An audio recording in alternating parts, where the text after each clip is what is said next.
Hello and welcome back to another video. Today we are looking at the nonsensically silly but very fun and amusing game ManEater on the Nintendo Switch, and we are comparing playing the game on the Nintendo Switch 2 via backwards compatibility. This is the game that allows you as the shark, a bull shark specifically, to jump clean out of the water onto land, bounce up and down and snatch humans off the shore. Highly entertaining.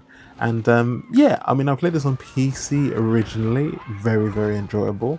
So I bought it on the Switch, and again, visual compromises. It was a bit blurry. The frame rate was not stable, performance wasn't stable.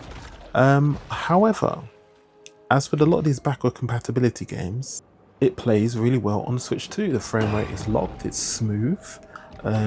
I think the image quality is slightly sharper.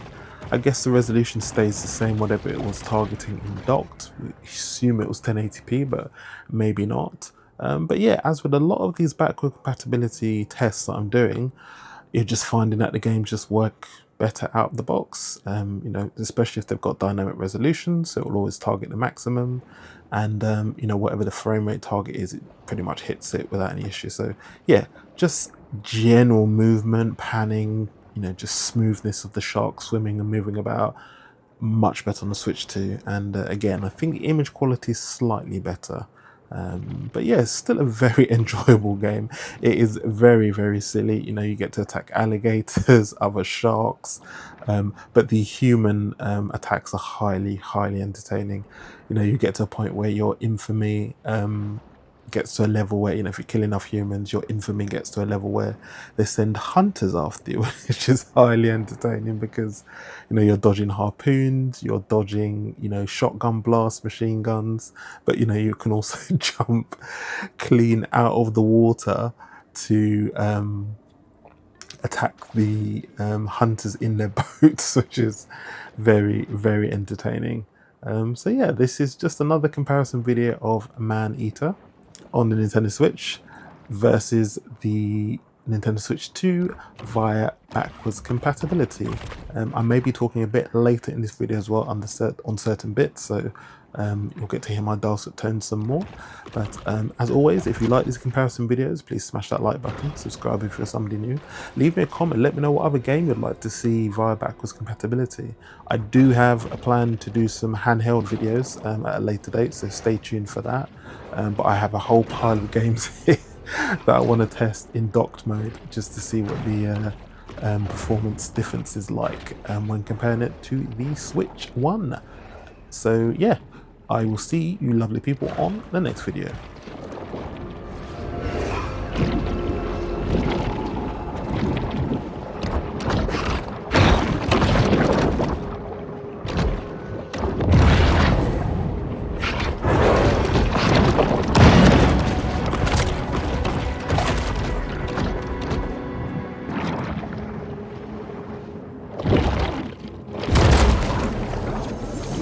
The artist spent 16 years building this sculpture out of trash pulled from the lake, only to have it thrown back in the lake by intoxicated locals.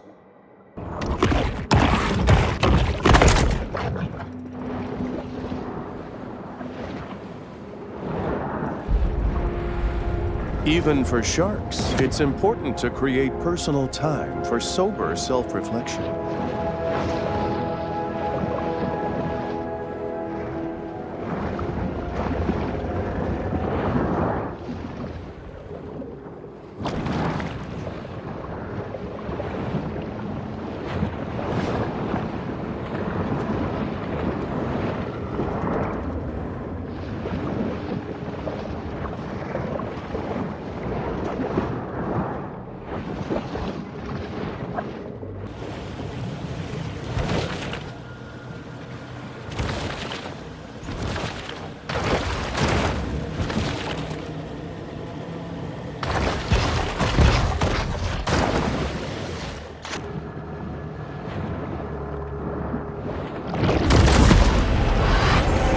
I used to buy Sunshine sunscreen until I read it contains 7 hormone-disrupting chemicals and palm oil.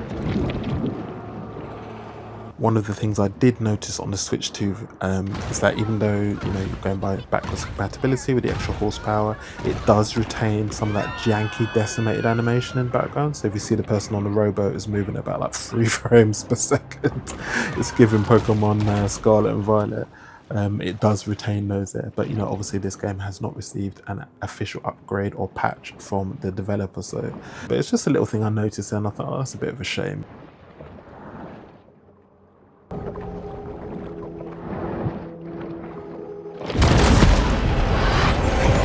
Shark versus dolphin. Orca versus giant squid. Boat versus pylon. When establishing dominance, the contest is usually a deadly one, with survival as the prize.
watching me. I know it. Oh, it could be anywhere.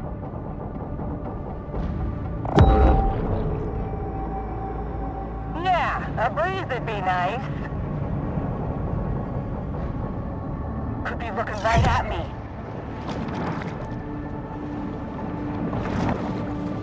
Pack it in for now. The hunt ends. But this is a mere pause in the eternal struggle between man and nature.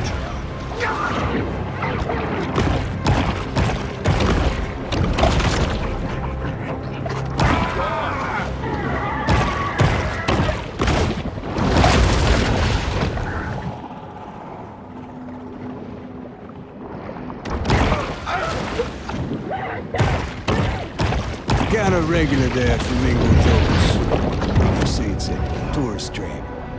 But it's the only place to get a decent Sazerac that don't have me on their do not serve list.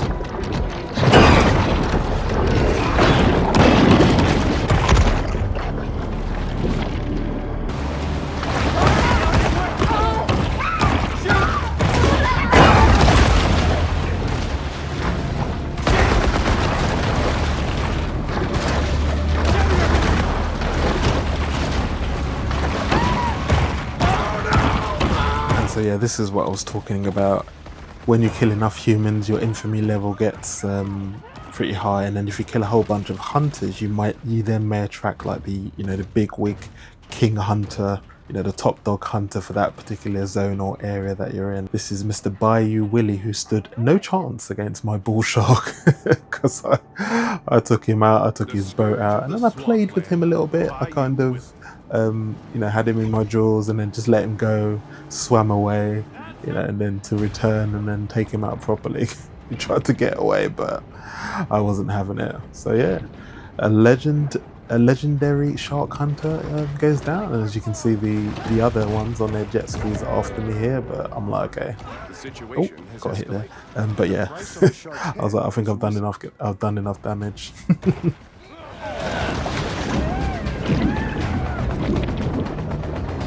The shark hunters have arrived. Soon we will see them in action, and quite possibly discover which one of them stole my car stereo.